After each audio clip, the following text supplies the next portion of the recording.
awoken in modern-day Manhattan, of the animated series that told their story. It is an age of darkness. Superstition and the sword rule. It is an age of fear. It is the age of gargoyles. Welcome to Voices from the Eyrie, a Gargoyles podcast. Welcome, Gargoyles fans, to our first episode of 2025. I'm your co-host, Greg Bashansky, and welcome back to Voices from the Eyrie, a Gargoyles podcast. And joining us, as usual, is my partner in crime, my co-host, Jennifer L. Anderson. Hello, everybody. Happy New Year. Happy New Year. How are you, Jen? Had a good holiday? I had a good time. Got to see my kids throughout the holidays, and that was good for me. Excellent. And joining us, as usual, is the creator of Gargoyles, Mr. Greg Wiseman. Hi, everyone. Hi, Greg. Good holiday season for you? Yeah. I mean, whole town was on fire. Yeah. Well, but we, fortunately, I know people who didn't, but fortunately we got lucky. My sister was evacuated, but her house is okay. And so I can't complain, put it that way. I do complain all the time. I shouldn't complain. All right. And we're very happy to introduce to the show to our audience. They're coming in from the Emerald Isle, from a different time zone. So we're appreciative that they're here. You should appreciate that too. The writers of this episode, Diane Duane and Peter Morwood. Hi, everybody. Here. Hello. How are you two doing? It's a pleasure to finally meet you. Good. We're recovering from the passage through the neighborhood of Storm Éowyn. Oh, that's right. And it's been a bit exciting for the last week or so. Whether or not you had electricity was a bit of a question at any given hour of the day or night, but it seems to have settled. So we're much happier now. Funny part was I tried to get on the phone to the electricity board service people just to say thanks very much and pass our thanks on to the engineers, and they've taken that number offline temporarily because of high demand, which says something. So I will get to them eventually, but all I can say is if that was Storm Éowyn, I want to be somewhere else when Storm Sauron comes through. I got to appreciate anyone who names a storm after a Tolkien character, so I'm really happy to hear that. I'm not happy you had to go through that, but yeah. So. It was merely a Tolkien gesture. Oh, my gosh. Well, the storm had to slay the Witch King of Angmar. So before we get started, I want to do two quick shout-outs. First to Padre Griffin, who's a Gargoyles fan who came to the Convergence this past summer from Ireland. He actually gave me some notes about the Ulster Psycho Cuchulainn and the Banshees and the stuff we're talking about today, because I know very little about that. Yeah. And also I want to give a shout-out to a new YouTube channel, The Gargoyles Nation by Desi C. She does some pretty good work. She's very informative, so go check her out. Yeah. All right, so we like to get to know our guests a little bit. Peter, Diane, tell us a little bit about yourselves. How did you two get into the industry? How did you become writers? Oh, gosh. First and foremost, I've been scribbling stuff since I was knee-high to a high knee. And I became a fan of science fiction and fantasy, and on one particular occasion, I was in bed with a particularly lousy bout of flu, working my way through my Conan the Barbarian collection and my Lord of the Rings and The Hobbit and this, that, and the other. And my father, bless him, brought me a small set of books by a writer I won't bother naming, and they were so very bad that, one, I thought, he got paid for this, I could do this. And two, they are one of the very few books that, even though I didn't like them, I didn't pass them on to the library or a second-hand bookshop. When I was up and about again, I took them out to the woodpile and chopped them up with the fire axe. I really did not like those books. But really after that, did not like them. but after that, I wrote a book and basically did everything wrong that was possible to do. I used the wrong font, I used the wrong margins, I used the wrong size of paper, and I used a typewriter ribbon that was positively antediluvian. It wasn't so much black as infra black, if there's a description for that particular shade of grey that's not quite an empty impression on the paper, but the sort of hint that there might have been ink sometime. And then I sent it off to all of the publishers of the books I had been reading at once. You don't do that. Fortunately, I got the thing back with, on 3 separate occasions, suggestions that I send the manuscript to the same literary agent, because there's something good in this, said one of them, and there's something good in that, and off it went. And Leslie, my first ever literary agent, said, basically, what you need to do is get professional about this and rewrite it properly. See the enclosed instruction. And I can tell you, rewriting 120,000 words on a manual typewriter is something that gives you pause for thought. So I did, and I sent it back to him, and he happened to have his ear to the ground and knew that a new British publisher was bringing out first-time fantasy novelists, and bing, foot in the door, and off I went. That was in 1983. I came out the same year as Terry Pratchett and the year before David Gemmell. And I'm still here. It's true. And then he married a screenwriter. Well, we were actually thrown at each other by Anne McCaffrey, no less. It's true. We're an arranged marriage. We're an arranged marriage. She thought we would be good for each other. And since our 37th anniversary is coming up the day after Valentine's Day, it seems to have worked. Yeah, it was a good match. At my end of things, I had always written. I wrote my first novel when I was 8 in crayon.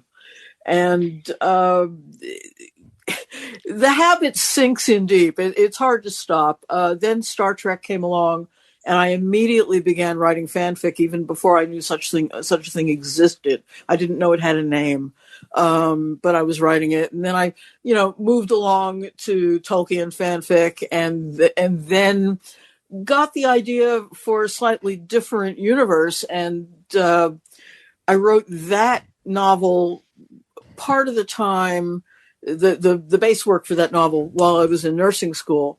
Graduated, became a psychiatric nurse, was still writing that novel or the background work for it.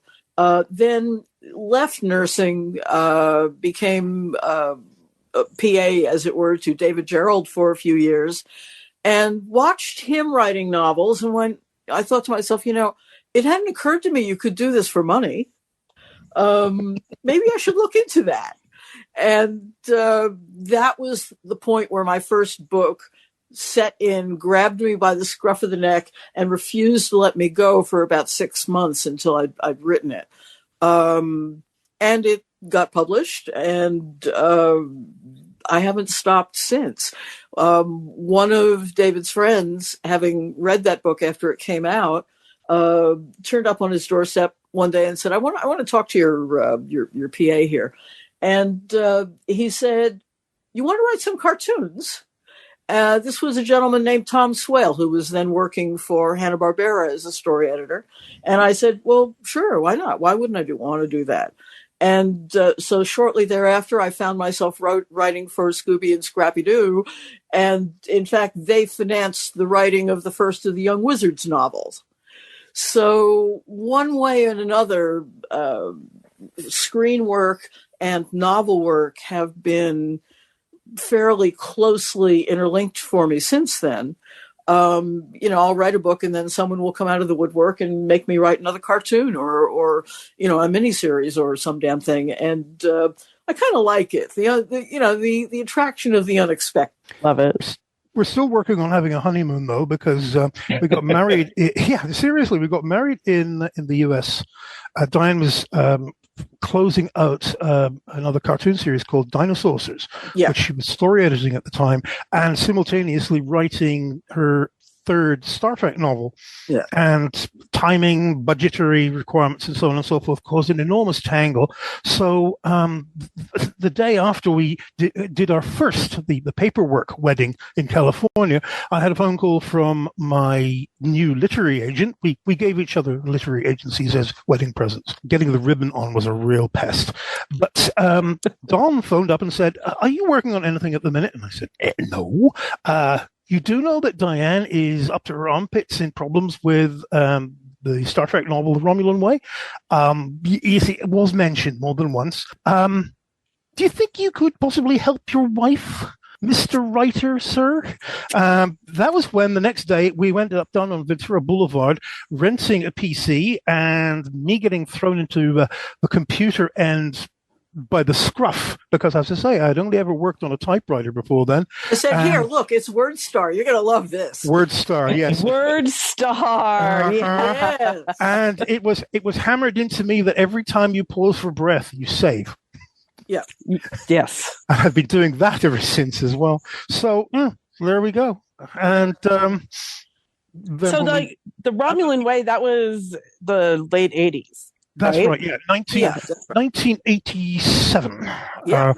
Written in 16 days in February of 1987. Chapter about. Yeah. Ouch! I do not recommend that. We were hot bunking. I would come back from the studio, look over what he'd written, write some more stuff myself, fall over. He'd be up all night writing. And it was really quite an experience. You know, if we hadn't been clear about whether or not we were suited for each other before that, it became obvious by the end of that process that this was going to work. And work has been often like that since. Well, as you can see from our credits, we've co-written all sorts of stuff. Yeah. We stay busy. Well, you're both extremely talented, so I'm glad you do. The world needs more of this from you. Thank you. Thank you. And Jennifer, not surprised to hear you knew The Romulan Way. I mean, I remember reading it when I was in high school. I was probably 13 years old when I read The Wounded Sky. Aha. And then anything that came across a bookshelf that had Diane Duane's name on it, I bought. All right. A very sound practice, although I must admit I'm biased. Yeah, we're hosted by a Spider-Man website, so I got to say, I remember reading her Spider-Man trilogy of novels back in the early 90s, The Venom Factor, where it began, so those were a lot of fun, too. I had so much fun with those. They were brilliant. Peter got a look in occasionally. I came along to him at one point and said, "I need some wine pairings for this dinner." And we wound up referring to those chapters of the book as My Dinner with Venom. And he chose the wines, and there's one wine he picked for that dinner that's been following us around for the last 25 years. It's quite fun. Yeah, I also got asked what does a suppressed pistol sound like, so I had to describe that for her as well. She wanted the proper realistic sound rather than the Hollywood sort of whip noise. Yeah, it's more sort of a slap sound. If you imagine slapping a ruler against a leather jacket, it's a bit like that. See, this is another reason I married this man. He is full of useful information. A font of knowledge. Yes, he is. I love it. Knows all, makes up the rest. Yeah, there we are. Love it. Oh, too. like ChatGPT. Ooh, did I say that? Oh, Cruel. Yes, except my intelligence isn't artificial. Yeah, really. Yeah. Nice. So we got to talk about how you both got the Gargoyles gig. We found out before we started recording that this is actually the first time you two and Greg Wiseman are actually meeting, quote unquote. That's right. Yes. That's true. Well, Michael was story editing at that point and looking around for writers who, were ready to work, on Gargoyles, and we sort of went, whoa. Brief explanation of how we actually knew Michael. We lived in his and Bryn's house for that 6 months in 1987. Yeah. And then we headed off to. You didn't know Michael until after you started living there? Diane knew him. I didn't. No, I knew Michael and Bryn from a good ways back. And it just came up when I got hired to work on Dinosaurs. I was trying to sort out where I was going to be based, and it was, either Michael or Bryn or both of them said, "Come stay with us until you get yourself sorted." And so it came to pass. I shut down my then apartment in Philadelphia New Year's of that year and headed out. And there began a long and complex story of how to work on a series before your funding comes through. It got a bit exciting because the clearance money that should have come through in November actually didn't arrive until, get this, St. Patrick's Day. And we then had between March and July to turn in 65 half-hour episodes. It got lively. And along that line, when Bryn finished story editing her series at Deke, she joined me on Dinosaurs as co-story editor. And that helped a little bit. But it remained hectic. It was a baptism of fire, but we did it. We walked on water, and we got everything in on time, and escaped with our lives.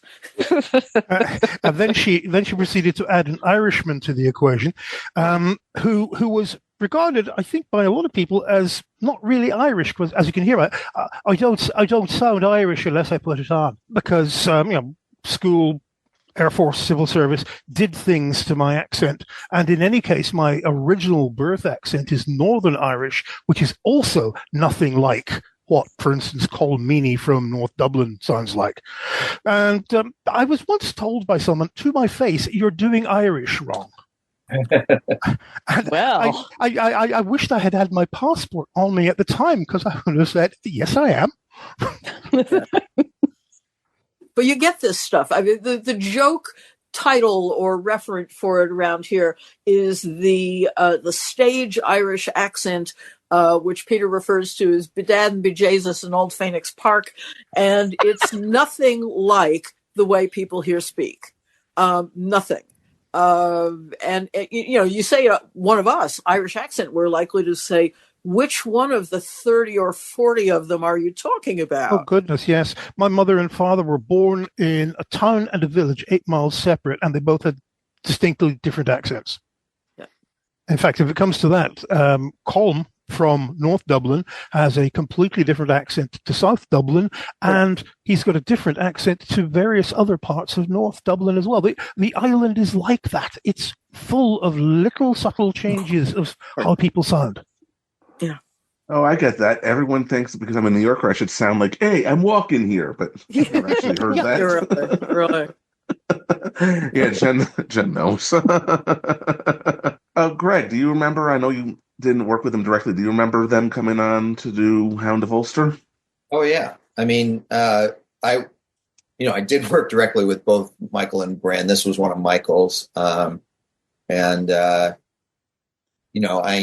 I knew Diane's name already, so I was pretty excited that he was bringing Diane in. Initially, as my memory goes, I feel free to correct me, because God knows I don't trust my memory anymore. But as I seem to recall, Diane, sort of, you came on first, and then Peter joined you. That's my memory of it, is that initially it was you, and then it was both of you. It's entirely possible that that's how it was. My memory is just as vague, but I wouldn't be at all surprised that, Michael and Diane had written together before that first season Star Trek episode where no one has gone before. So he would have approached her first, obviously, having had experience of working together. But I have a feeling that somewhere down the line, someone said, the Hound of Ulster, there's an actual Ulsterman in the house, and he's a writer. Do you think possibly ... question mark? And that was kind of it. I don't remember for sure, but I think initially the story was set not in Ireland, but in Northern England. And then between the two of you and Michael, it was like, well, let's move it to Ireland. And Liscu I remember that for a while it was called the Barguest, and then I got informed that no, that's not. The Barguest is one of those black dog legends which are dotted all over England. Right, and so that was sort of the kind of initial impetus of the story, was to sort of take a black dog legend and apply it to Bronx. And it just went through changes. and I was pretty, again, this was pre-internet days, or I know that technically the internet existed, but none of us were using it the way we use it now. Yeah. And so, my ability to have the time to go to an actual library and do research when we were trying to do, 3 scripts a week kind of thing in season 2 was limited. Yeah. And so having Diana and Peter there and moving it to Ireland and trying to get play off of actual legends. And I know we took a lot of liberties even so, but trying to play off of actual legends was part of the fun of Gargoyles. We did that when we went to Nigeria. We did that when we went to Guam. All the places we went, we were trying to be to pull in all these sort of other cultural influences into the show. Yeah, it was. So it definitely helped to have someone who knew what they were talking about as opposed to me who did it. I think in both our cases, we know more Irish mythology and folklore than is good for us. And I think in both our cases, it was just something we absorbed along the way. In my case, well before I ever set foot here, it's just a major body of myth. And the Cuchulainn cycle, that whole area in particular, is rich with possibilities. The major difficulty is you have to age most of them up, because the things Cuchulainn did when he was 8 or 9 years old, I don't think that broadcast standards and practices would want us discussing them at this point. So one of the most discussable ones was him getting involved in a hurley game and losing his temper and killing most of the opposite side. Not good. And then there was the business of when he got a little bit older, he had his first warp spasm, basically hulking out by any other name. Berserker kind of thing. Yeah, and to calm him down, he had to be physically put into 3 barrels of water, one of which boiled, one of which got hot, and one of which only steamed, while being distracted by the maidens of the King of Ulster's court bearing their breasts at him. Once again, I don't think that would have flown with Disney. Would have been fun to try. If you don't ask, I suppose I should have. It would have been fun. Adrian might have said yes. You can't tell.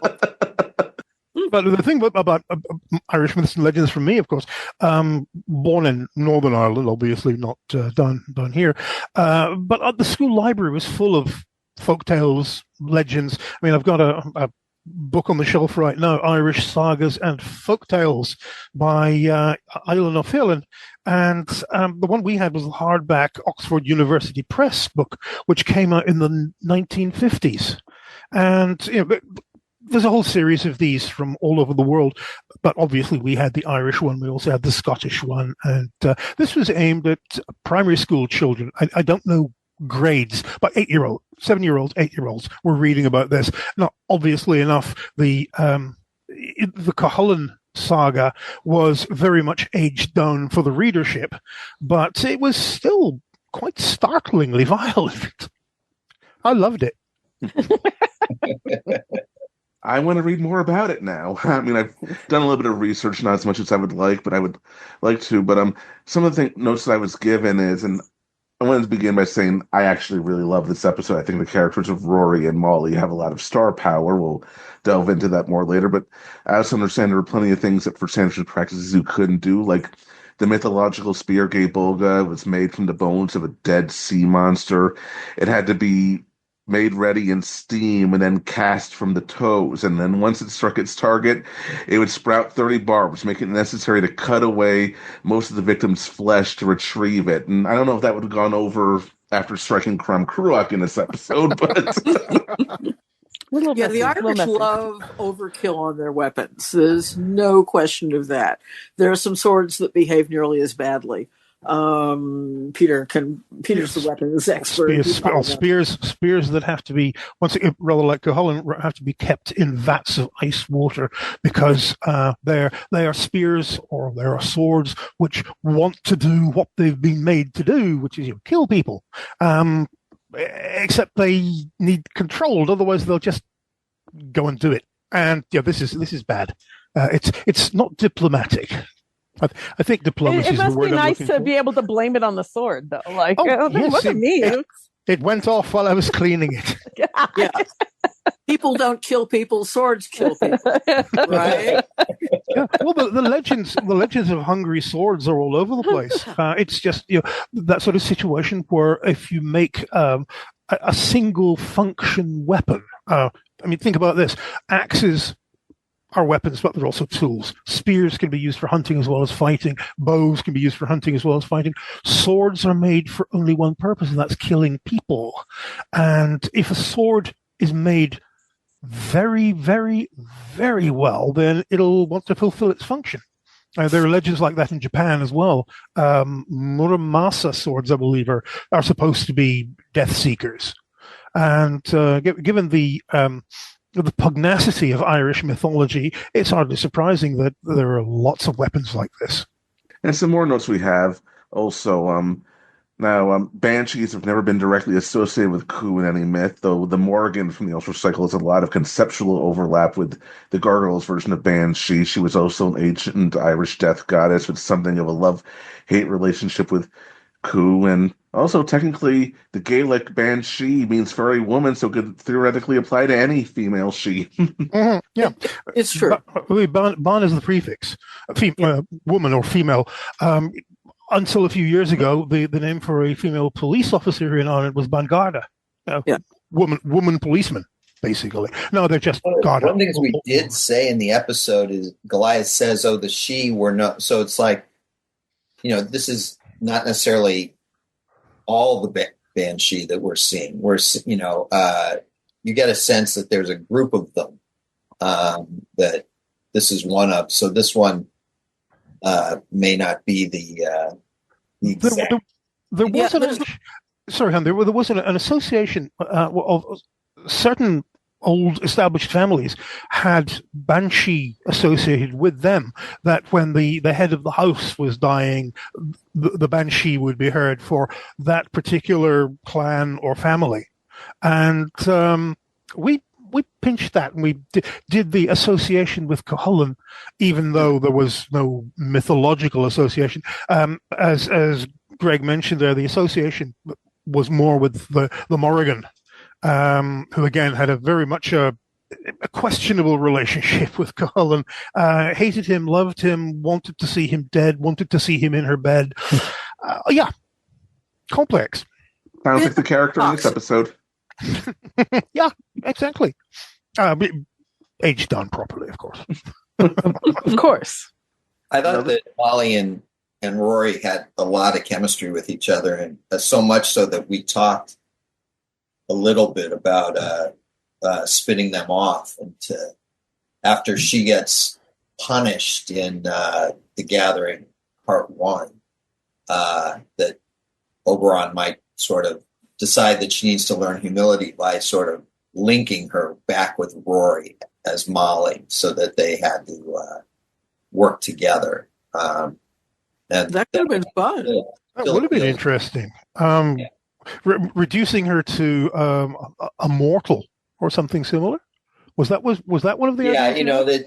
It's still an action adventure. So the idea was it would still be an action adventure show, so that she could still transform, but she'd need like his permission or something like that, and it would just grate on her tremendously. But the thing was that we got this sense that this is obviously 30 years ago, so my memory is really, really vague. But my sense of things is that there was actual legit attraction between the two of them, not just for Rory for Molly, but also Molly for Rory. Yeah. And just Scott and Sheena, who played the two of them, did such a great job at sort of showing that sort of split interest. You know, on the one hand, they're enemies, and on the other hand, they're kind of into each other. Yeah, that initial scene, just there was a definite chemistry going on there. Yeah, and that was something that that could have been played with and expanded. Yeah, it was definitely something that was, you know, there was a point which Greg and Jennifer heard me talk about ad infinitum, so they'll find this boring. But there was a point when Eisner wanted Gargoyles to be the start of an action universe at Disney. And we were actively looking for properties to spin off from the show. So we had New Olympians, and we had Pendragon, and we had Time Dancer, and others. And one of the ones that we thought about was, there's got to be something we can do with Rory and Molly as these sort of two, you know, kids in their late teens or early 20s who have secret ties to these mythological figures who they were, and what can we do with that? And that was, you know, really a tribute to what you guys wrote, what Michael worked on with you, and like I said, what Scott Cleverton and Sheena Easton did in bringing those characters to life, because it wasn't like we set out to do this. Like with New Olympians, that was consciously a backdoor pilot. Yeah. This episode, it wasn't. It's just watching it when it was done, we were like, I really like Molly and Rory. I like Cuchulainn and Banshee, but I really like Molly and Rory. And can we do something with that? And then, of course, Eisner left Disney, and all that idea of making an action universe out of Gargoyles went away. That's a shame. That would have worked, because, you know, just at the back of my mind here, I can see the business of late teens, early 20s, not only with a secret identity, let's call it that, but with their whether it would be their real persona or their concealed persona. In both instances, Banshee and Cuchulainn are dangerous, and it's the sort of thing that they would have to keep well leashed in, unless the circumstances really demanded letting the leash slip. That would have been fascinating. Could have been, you know, a snark fest with magic, right? Yeah. I mean, seriously. I would have tuned in, that's for sure. I mean, I just think their exchanges throughout the episode, and again, she's a great villain, he comes off as a great hero, but I'm not talking about Cuchulainn and Banshee. I'm talking about Rory and Molly. They're exchanging throughout the episode. Yeah. He goes, you didn't grow a foot in height and a yard of hair. Yeah, you know, and she's like, in your dreams, and I just was like, this is so good. I just love their banter.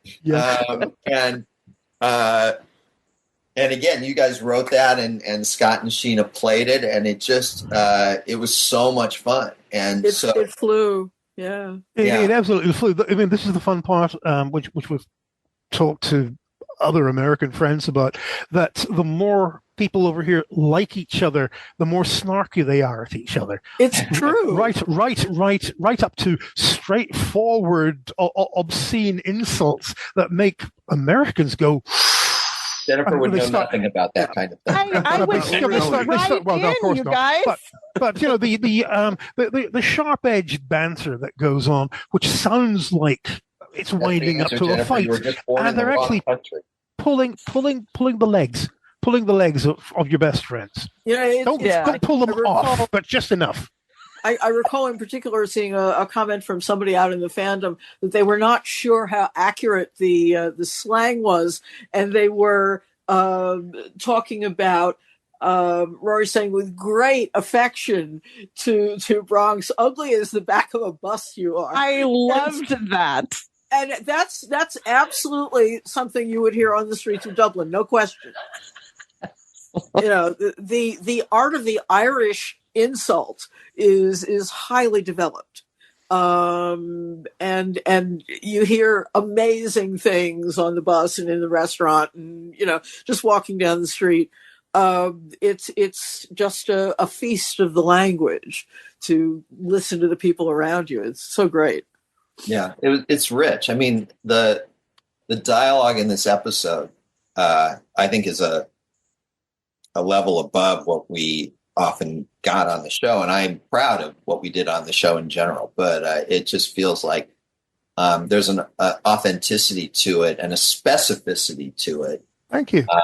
Thank you. That I don't think we often were able to pull off on the world tour. And it also helps that the talent was fabulous. Yeah. I mean, the Call Meany got more mileage out of one grunt in the middle of that. Molly. Yeah, that one line. I love that line. I've talked about that line many, many times. That they're so contemptuous of each other, and they say so little, and it comes across so clearly. That's it. It's fantastic. Yeah, I must say, we were delighted that Colm was able to come in and voice Mr. Duggan, because we said it to Michael. You've got half the cast of TNG zooming around. Could you perhaps maybe just persuade Colm Meany to come in as well? Could you? And Michael said, "I'll try," and bing, and he did. Actually, I don't take anything away from Michael, but that's Jamie Thomason, our voice and casting director. Oh, okay, right, okay. To be honest, because we had Marina and Jonathan in the show on a regular basis, because they were Damona and Xanatos, and they were between them, a huge chunk of episodes.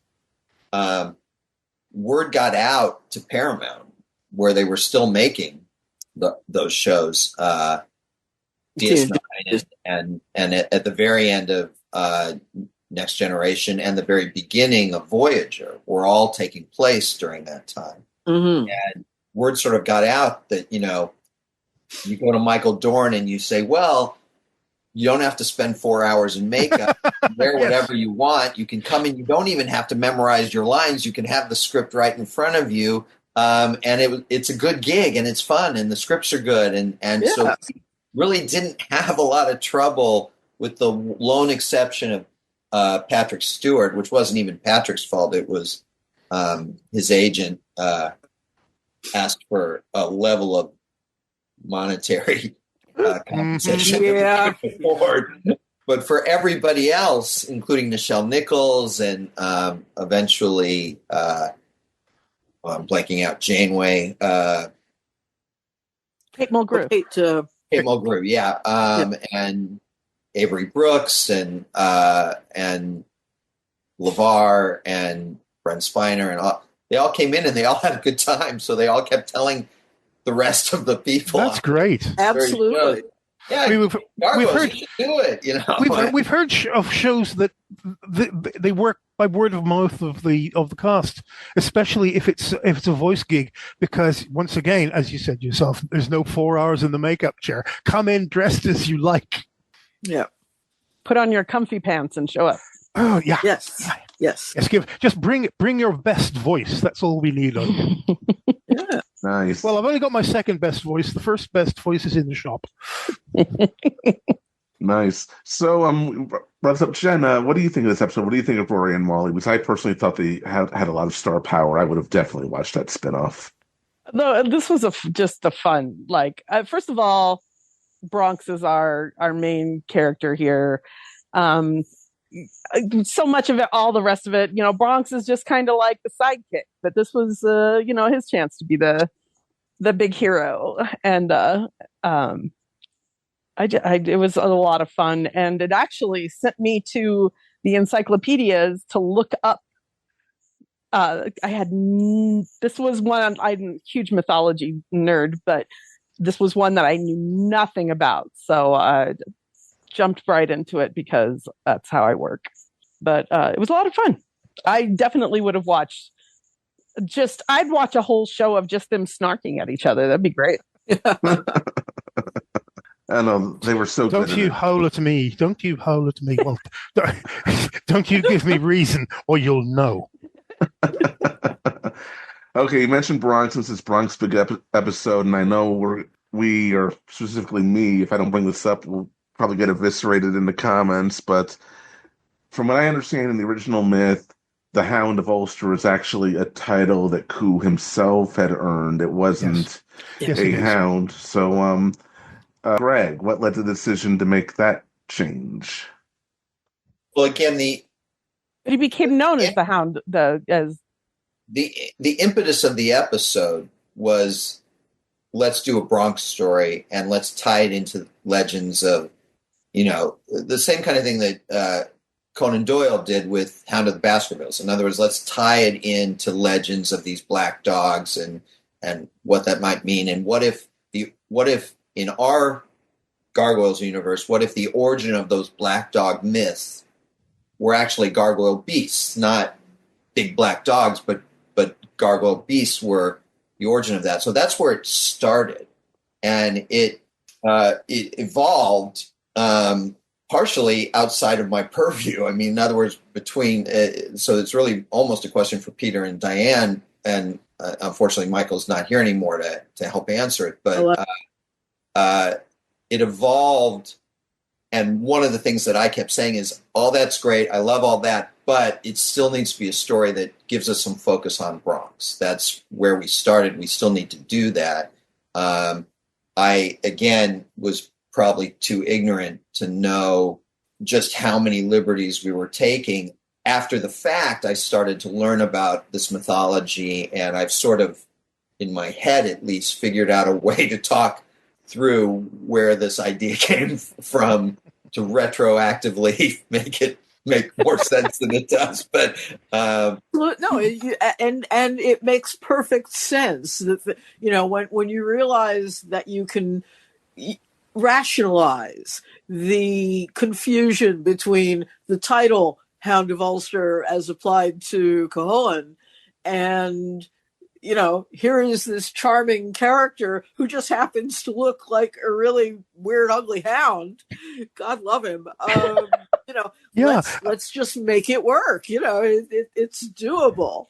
Yeah, a closer version would have been in some way if Rory / Cuchulainn took Bronx's place for some reason or other, because that's what happened in the original legend. Yeah. Cuchulainn's original name was Sitanta, and for reasons too complicated to mention, he killed Cullen's dog and took over the post. Yeah, and he became Cuchulainn, Cullen's dog, and from there. So, I think Diane and I bounced that idea around. So how do you get Rory or Cuchulainn to take Bronx's place? And so we concluded it wouldn't work because it was a Bronx story. In my head, what happened, at least in the Gargoyles universe, is that after that, when Cullen insisted that Cuchulainn take his dead hound's place. Yeah. The idea in my head now is that because I've got these gargoyle beast puppies, they're too small. So until one of them gets big enough to, again, be my guard dog, you have to be my guard dog.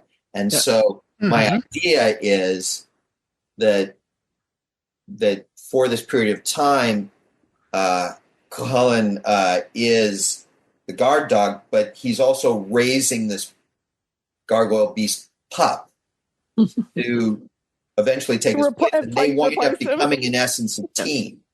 They wind up being so tied to each other that now that going forward, one of the other pups becomes Cullen's new guard dog, but Cuchulainn and this gargoyle beast, not Bronx. This is 2,000 years ago, but become. In essence, this team. And so from Rory / modern day Cuchulainn's point of view, he's worked with a gargoyle beast before in a very symbiotic way. And that's how I justify it after the fact, now that I know more. But at the time, it was like, yeah, how do we do this when it's supposed to be a story about Bronx? I also want to give, we talked about Sheena and Scott, but we should really also be talking about Frank Welker, who played Bronx, of course, wonderfully for all those episodes. But particularly in this one, he does all sorts of great stuff. And then also does all the monster noises, not the dialogue, that's Sheena, but all the monster noises for Crom Cruach at the end. Yeah. Mr. Welker, man of 1,000 snarls. Right. Yeah, really. Yeah, great stuff. It's very funny. Just something that walked through my mind there was the Rory and Molly spin-off with a Bronx beast with them, some region of Dublin, that was definitely Keys or Temple it. Bar or something like that. We're definitely going to bring not Bronx himself, but we were going to bring another beast in and animal sidekick, and have that they would in essence be a little trio, the three of them, and then later and they fight crime. Well, later then we talked about at one point, because the spin-off Pendragon got further into development than the Molly Rory one did. So we talked about, well, what if Molly and Rory are sort of become, part of the Pendragon cast, with Arthur and Merlin and Griff and Blanchefleur. But that was the core cast of Pendragon. We were like, well, what if we added Molly, Rory, and this beast to that group and expanded that, and that went a little ways. But then again, Eisner left, the whole thing fell apart. Not doing any of them. But there was talk of initially Molly and Rory and a beast having their own show, and then later that didn't get very far. But we thought, well, okay, then let's put them in with the Pendragon cast, which was like, and that got a little bit further. But not. Yeah. It sounds like this sort of crossover had so many possibilities, and it's a real shame it didn't happen. Yeah, I've always felt that because all the separate. I may be biased. Well, you have a right to be biased in this instance, certainly. But all the separate threads, the mythological threads, which worked so very well together and could be woven together. I don't know, once every 5 or 6 episodes into a tapestry where all the threads come together to produce a different picture, and then at the end of it, unravel again in various ways until the next time. And the problem of the unraveling could be left hanging over the next 5 or 6 episodes of a story arc, and then resumed the next time all these elements come together again. Does that make sense? Yes. Mm-hmm. I've got another mythology note here. In legend, Crom Cruach was a particularly powerful and fearsome Irish god whom it was extremely dangerous to worship. An idol of his, accompanied by the idols of 12 minor gods under his leadership, stood on the plain of Mog. I cannot pronounce it. Mog Slick. I'm sorry, I'm butchering this, but until St. Patrick, during his missionary work in Ireland, caused these idols to sink into the ground, banishing them forever. There is another edge to that story, is that this is the origin of St. Patrick banishing the snakes. Yes. Now, again, it all depends on who you talk to. Get 5 mythology experts together in one place, and you'll get 6 theories and an argument. Oh yeah. I think I have that whole argument with myself too. Sometimes. But the business of the worm god, worm snake, it's not too much of a jump. Yeah. It's one of the great questions of Irish folklore generally and mythology as well. What does this really represent? And you can be all week over every single element of this, trying to work out what it represents, and you come away with a headache, and then you go to the pub. I mean, it's all you can do. Yeah. I've got this sudden vision of St. Patrick driving the snakes out of Ireland and a snake in the back seat going, "Are we there yet?" Oh, please. Yeah, I saw that painted in a pub window some years back. The snakes all hanging out the windows of the car going, are we there yet? And I feel sick and I have to go to the bathroom.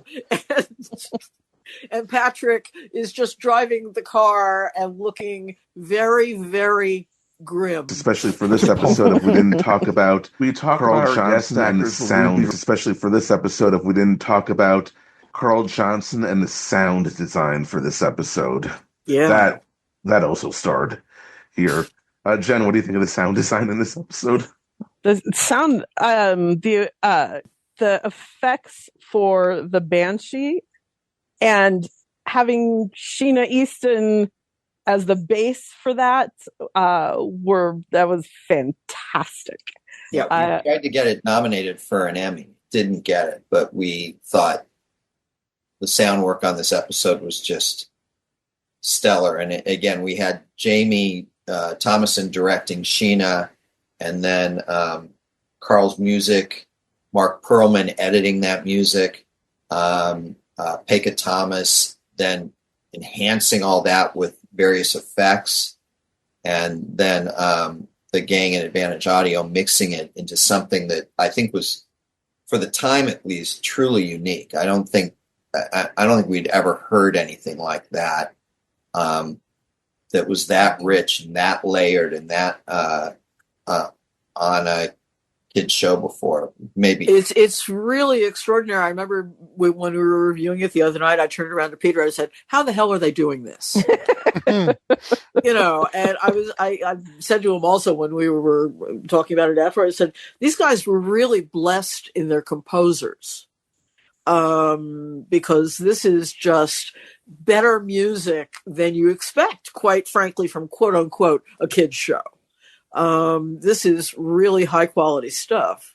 There's also this, that it would have been so easy to take the Banshee's song and turn it into a Banshee scream, the easy get out.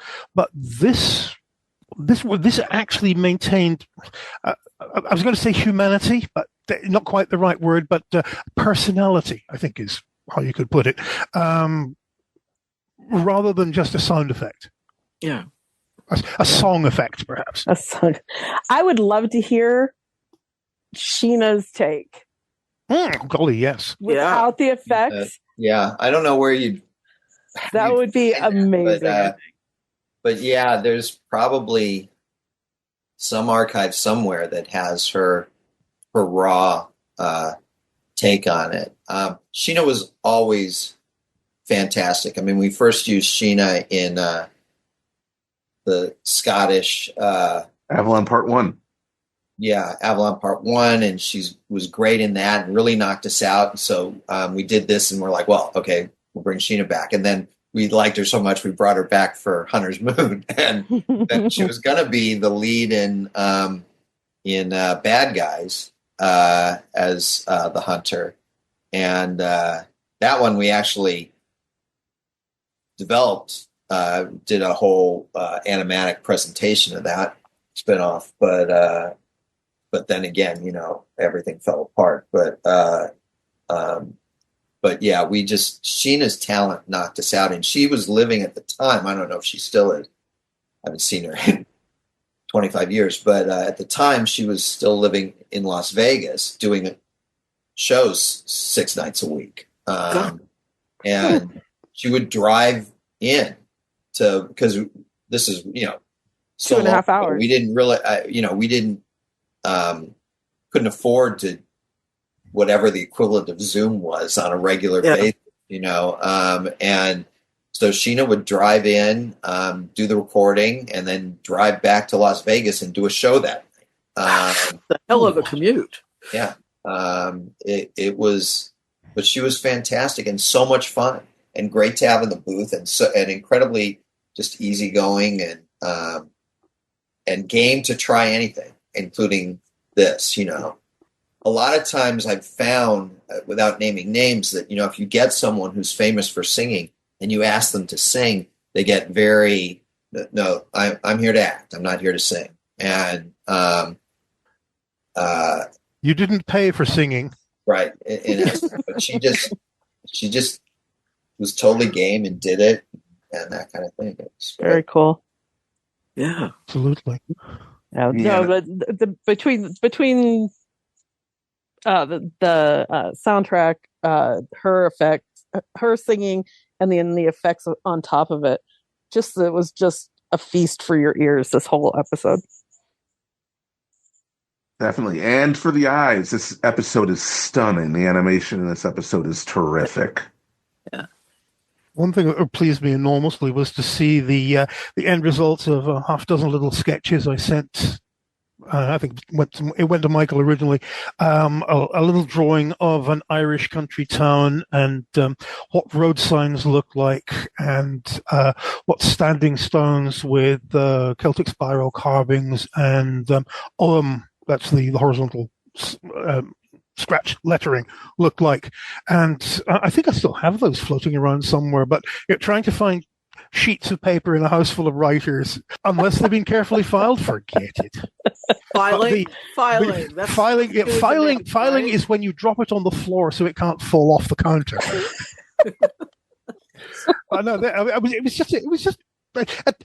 I was just sitting looking faintly smug every time an image that I recognized popped up. The cairn, for example, I'd actually sent that with the Trithalon standing stone and table on top. Oh yeah, Mr. Smug here, polishing my nails on my lapel. You did good. I did well. Thank you. Oh my lord. Yeah. You see what I mean about the snark? Oh, love it. Really love it. Really love it.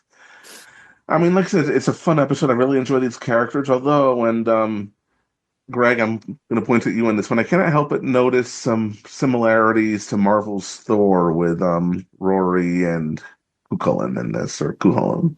Yeah, I think there's a factor of just the speed at which we had to churn things out. So we wind up at the end with Rory sort of walking off with a walking stick. Mm-hmm. He can turn into Gabe Olga and the spear, and he'll turn into Cuchulainn, and that was very Don Blake Thor. Now, if you've got a crib from someone, cribbing from Jack Kirby is not too shabby, but still, True. I think in an ideal world, if we had had more time, we would have come up. And again, if we had done that spinoff, we were talking. There was some talk about, okay, we can't have it be this directly Thorish, Marvel Thorish. What can we do to find a different way for Rory to transform than slamming his walking stick against the ground and having it transform into his weapon? What? And if there had been more time, I think we would have worked through something that felt more fresh, I guess, for lack of a better term. I'm happy with how it turned out. Don't get me wrong, but I do think if we had gone forward, we would have tried to find a slightly more unique way to play out the Rory Cuchulainn relationship. Mm-hmm. A spearhead pendant, perhaps. I have one of those. But something that wasn't that on the nose to Don Blake. Yeah. And and I know, what is this, episode 32 of season 2 or something like that. We've had these conversations before. We were, particularly during season 2, we had 4 story editing teams. We had multiple episodes going on at multiple stages of production. There just was the time factor. And sometimes you just get to the moment where, it's not that we couldn't make this better if we had another week, but we don't have another week. So no, you got to do it. Never let it go through. I think feeling like this isn't working. I feel like every episode works, but we didn't always solve every single problem that we had there. We did the best we could. there's one thing that I have always been a little bit bummed at, because it was so, again, it didn't occur to me at the time. It occurred to me, 6 months after the episode aired or something like that. But one sort of misbet I always felt in the episode is that when Goliath, Elisa, and Angela wake up in the cairn, I felt like, well, shouldn't Cuchulain's armor and skeleton be in that cairn? Like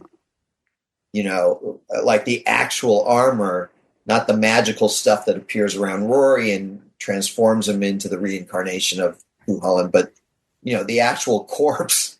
I would have liked that. That would have worked. Sort of laid out on a smaller version of the three-legged table that was on top of the cairn, something like that. Just a skeleton. Something that's not going to be so dead that it'll annoy standards and practices. Nice, clean skeleton. That was the thing. We could get away with skeletons. Oh, good. Like, we wouldn't have been able to do like a desiccated a mummy corpse, but we could do an armor filled with a skeleton. That was considered okay. I don't know why they draw the line there, but in those days, at least, we were allowed to do that. From what I've read of B&P, they make no sense. And so I was always bummed that and again, it's one of these things where if we had just had a little more time, that idea might have occurred to one of us and we would have done it. But we didn't have any more time, so the idea doesn't occur to me till months later, at which point, well, it's too late now. But I've been bitching about it for 30 years. But it's like me and a couple of my novels. Yeah, because the sort of thing where you have the idea and you've already sent the manuscript off, and the idea gets even better, and it's absolutely perfect once they deliver the first impression of the book to you. Yeah. By which time it's way too late. I mean, I'm currently fixing several things in the ebook reissues, which have been nagging at me for knocking on 40 years. That is a long time to look at a mistake. Yeah. But I was giving up chewing my fingernails a long time ago. They're not particularly nutritious, and you run out of nail. Then you're just chewing fingers. Yep. Bite your finger at me, sir. I am really enjoying this conversation. The Banshee teases the gathering to us in this. We were a little bit of foreshadowing of what's to come. Yeah. Is this also the first mention of Oberon? I know we mentioned Titania and her mirror back in the mirror. Oberon was mentioned by the Weird Sisters in Avalon, but okay. But this is the first mention of the gathering. Yeah. So that's another thing that, we were always doing, which is like, okay, let's plant seeds for what's to come. We knew, we had in mind that we were going to be doing the gathering. And so here's an opportunity to sort of seed that, sort of get the audience intrigued about something that's coming down the pike. And that was always something we were looking to do. And again, sometimes, like we talked about the Emir a week or so ago, sometimes a seed gets planted that wasn't intended to be a seed, but we're like, I'm interested in that Emir. Tell me about that Emir. And suddenly, and Michael's going, there's nothing about the Emir. There's nothing there. No. I'm like, no, I think there is something there. Let's do something with the Emir. And sometimes it actually was planned, So we had both things that we sort of stumbled on by accident and things that we planned. And obviously the gathering mentioning here was. Yeah, I think those would have been put into the script that we handed in, rather than trying to explain to us how to do it. Diane has always said the quickest way to make a correction is to do it yourself. Yeah. I mean, and that's how the system worked. I mean, you guys would write it. It would go to Michael. He'd do his pass. Then it would go to me. Yeah. I would do my pass. Because, again, for season 2, we had 4 story editing teams, one headed by Michael, one by Bryn, one by Gary Sperling, and one by Carrie Bates. Yeah. And everything was moving so fast, there wasn't a ton of time for Michael to be reading Carrie's stories or Gary to be reading Bryn's stories. So that was my job, to make sure that we weren't doing 4 separate shows that just had the same character designs. And so I was always the last pass on everything, because I'm the one who's making sure that it's one cohesive series and not 4 story editors running off in their own. 4 story arcs going in 4 different directions. Right, exactly. It's one of those things, there is never enough time.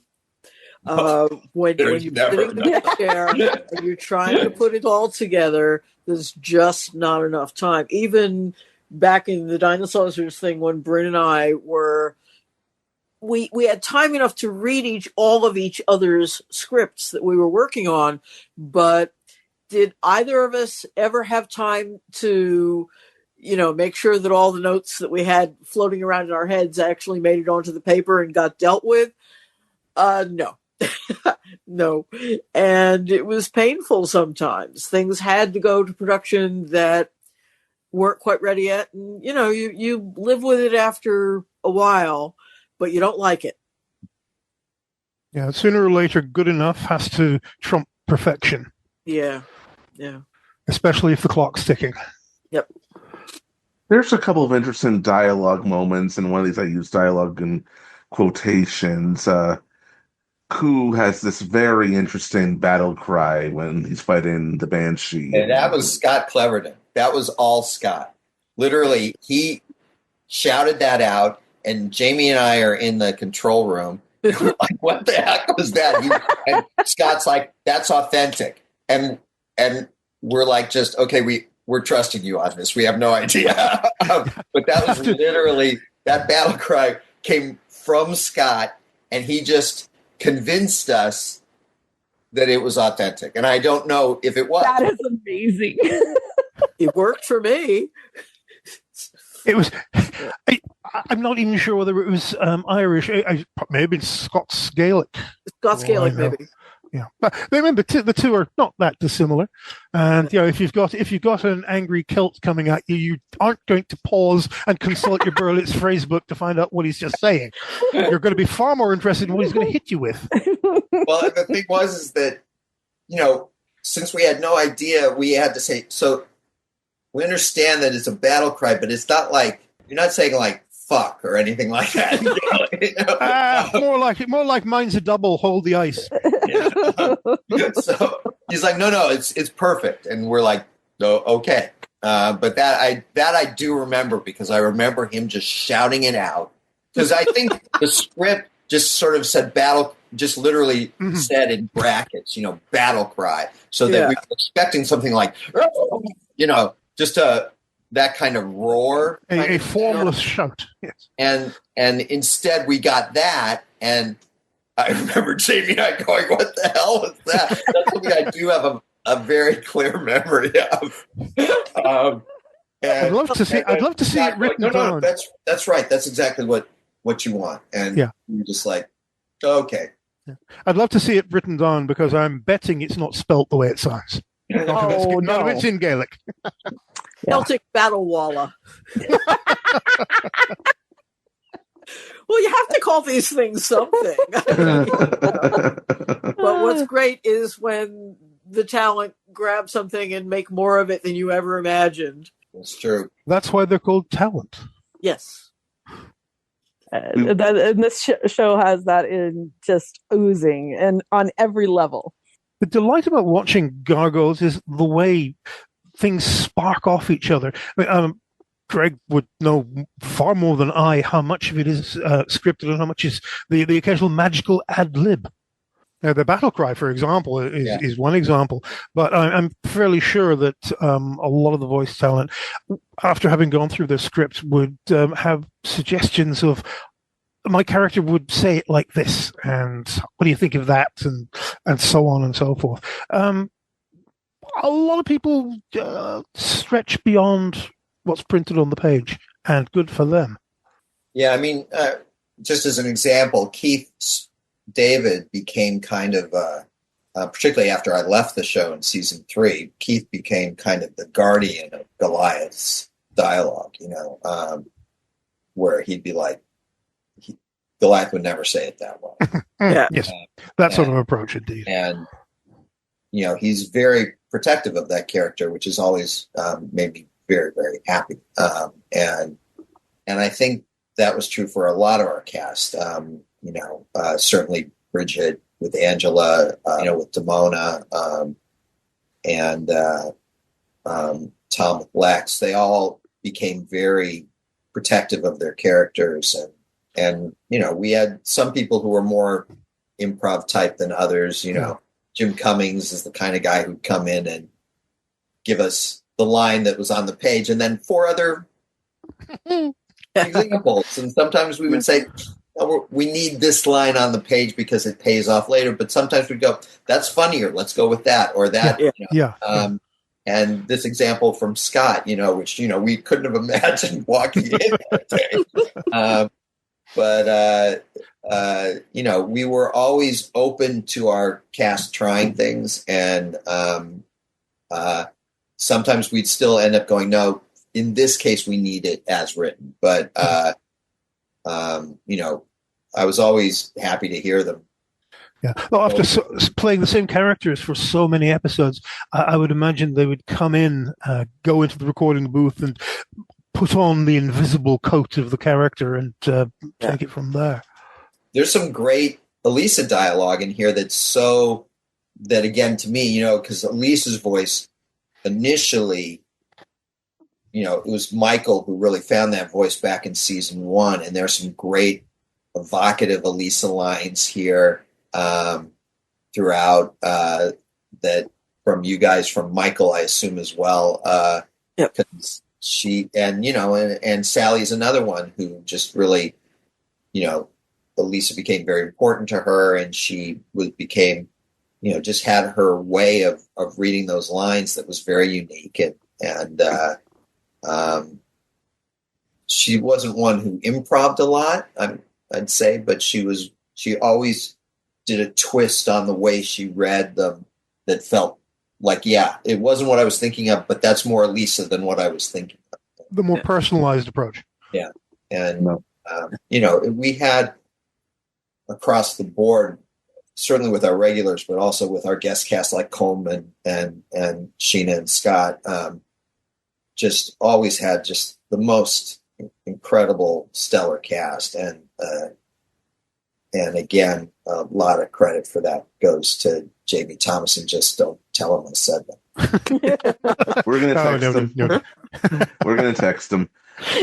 But no, I think we hit most of the notes we have. This is a great episode. I also really like that Wizard of Oz shout out from Crumb. That would have been Diane, I think. That and Sherlock Holmes, that's more or less inevitable. It's going to be in there, huh? Usually, if it's mine, Sherlock turns up somewhere. There's likely to be an Oz reference thrown hither and yon. I'm amazed I didn't actually get to mention Switzerland, but it's for want of trying. A bit of a local passion, but this is the thing too. A good script sometimes seems to happen when the writers are enjoying themselves, and I think it makes a big difference. You can feel pressured. You can feel your story editor's pressure sometimes. Yet at the same time, if you're having enough fun, it doesn't obtain. It makes the work better rather than having it suffer for it. And it's brilliant. It's why we keep coming back to this work anyway. Yeah, not necessarily easier, but fun. Oh, easy. I loved it. I love this episode. Jen, do you have any final thoughts on this episode? No, I just want to thank our guests for joining us today, though. It's been a treat for sure. Yeah. Thank you. Jen and I didn't have to work very hard on this one. You guys, this was just a lot of fun and a lot of good stuff. We learned a lot of new things, and we've been watching this episode over and over for 30 years. So that's always fun. I love it. Thank you so much. Well, We're delighted that you enjoyed it so much. I was saying very to Peter pleased to be asked to come along. Thank you. No, thank you for coming on. I know, especially considering what time it is where you are right now. Second espresso time. Yeah.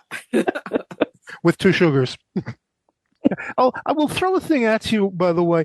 On YouTube, there's a piece of music called Cuchullin's Lament, Keena Cuchullin, played on the onion pipes by Davy Spillane. It was done as one of the musical interludes at the same Eurovision Song Contest that gave birth to Riverdance.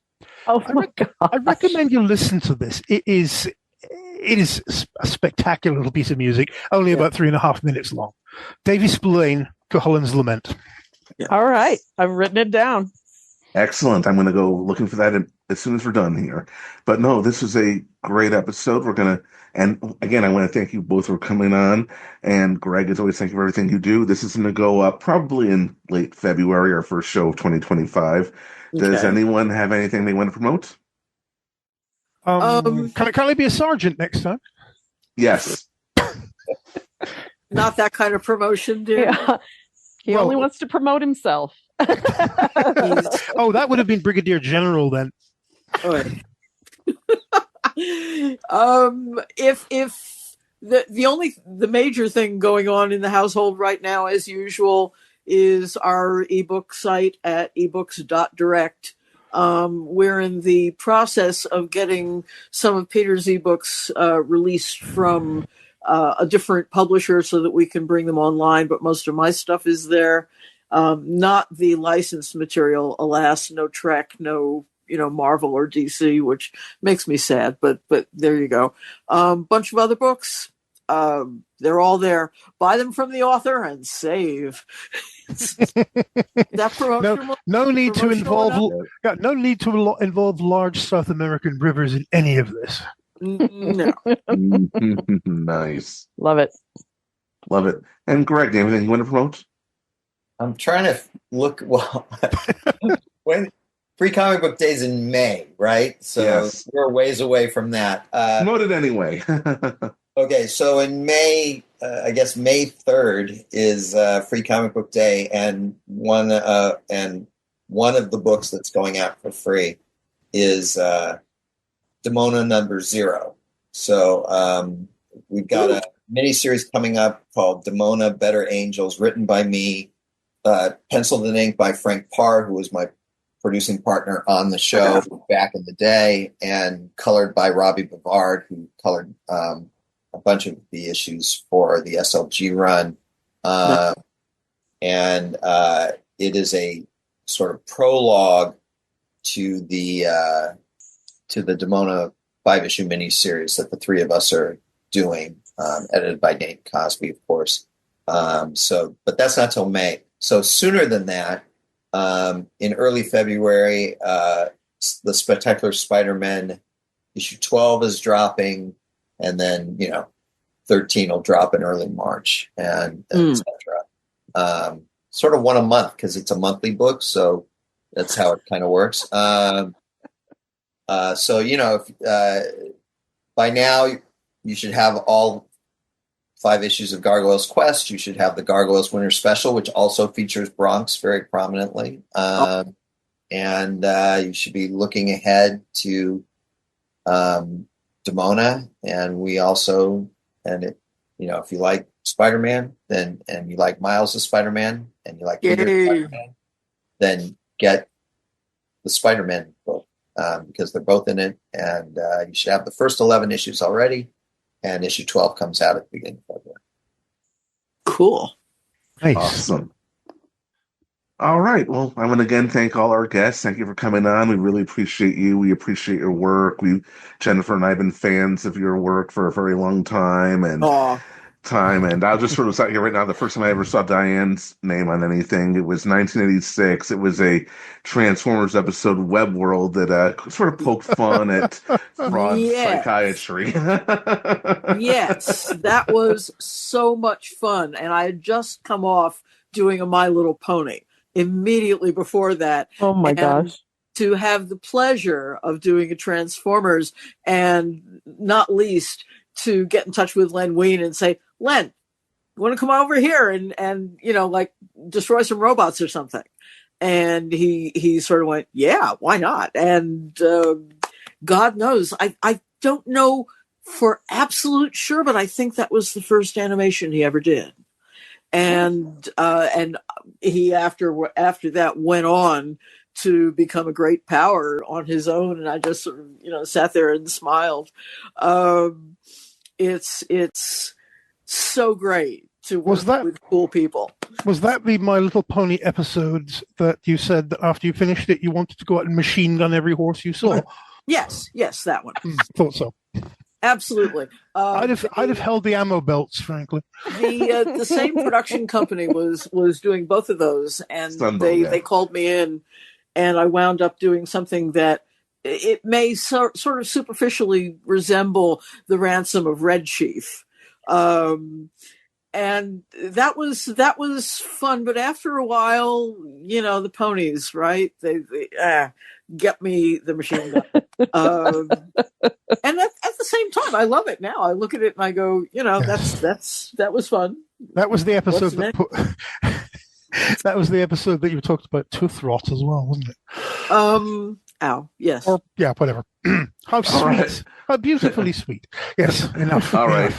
Well, anyway, I wasn't saying that, but okay. No, I just want to say it was a pleasure once again. It was fun to have you on. You were great to talk to. This was so much fun, and it was an absolute pleasure. And stop me before I keep gushing. Jen, stop me. Like I wish I was there. I'd hit you on the back because you clearly got stuck on a loop there for a second. but thank you very much for having us. We are delighted to have been here. Oh well. Oh, I hope we. I hope at least I made some sense. You did. It was fun. Good. It was a delight. All right. It was very nice finally getting to talk to you guys. It's great to talk to you, Greg. Yeah. All right. Okay, so anyway, thank you to our listeners. We're back 2025. Voices from the Eyrie is continuing. And join us next time as we head to the land down under for Walkabout. Thank you for listening to Voices from the Eyrie, a Gargoyles podcast, powered by the Spidey Dude Radio Network, located at spidey-dude.com. If you like this show, then please listen to Spectacular Radio, based on the Spectacular Spider-Man animated series, which features some familiar voices. You can also find these great podcasts: Clone Saga Chronicles, Make Mine Mayday, Amazing Spider-Man Classics, the Sal Buscema Podcast, and Books of X. All of this and more on the Spidey Dude Radio Network. And please follow us on Twitter at From Eyrie. That's From EYRIE. And join us on Patreon at patreon.com/Spidey Dude Network for more exclusive content. Thank you.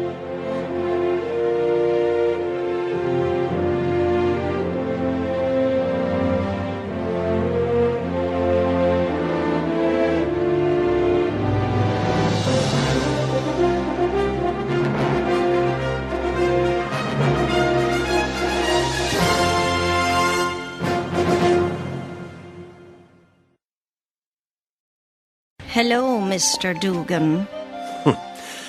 Molly,